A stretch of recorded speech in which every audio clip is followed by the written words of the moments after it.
কুল্লামা রুজিকু মিনহা মিন সামারাতির রিজকা ক্বালু হাযা আল্লাযী রুজিকনা মিন ক্বাবলু ওয়া উতু বিহি মুতাশাবিহা।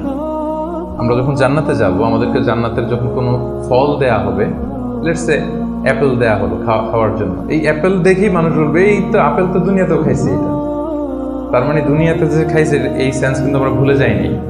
অনেকে জিজ্ঞেস করে যে আখিরাতের এই সেন্সেশনটা কেমন হবে, আখিরাতে কি দুনিয়ার সবকিছু আমার মনে থাকবে, দুনিয়ার যা যা ঘটছে সবই কি আমার সেন্সে থাকবে, ব্রেনে থাকবে, নাকি অন্যরকম জগৎ? এই আয়াত প্রমাণ করে দুনিয়াতে আপনি কি করেছেন সবকিছু আপনার মনে থাকবে।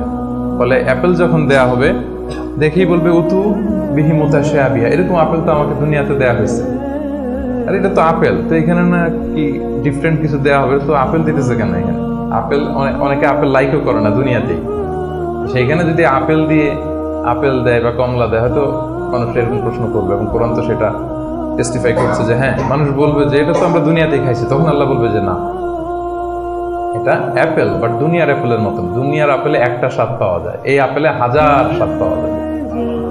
মানে এটার ফিচারটাই আলাদা। এটা খেয়ে দেখো না, তো টেস্টি করো নাই, একটা বাইট দিয়ে দেখো যে কিরকম। তো এই আয়াতটা আমি আনলাম এজন্য যে মানুষের সব খেয়াল থাকবে, দুনিয়াতে কি হয়েছিল, কি খাইছিল, কি করছিল, তার সব হিস্ট্রি তার মনে থাকবে।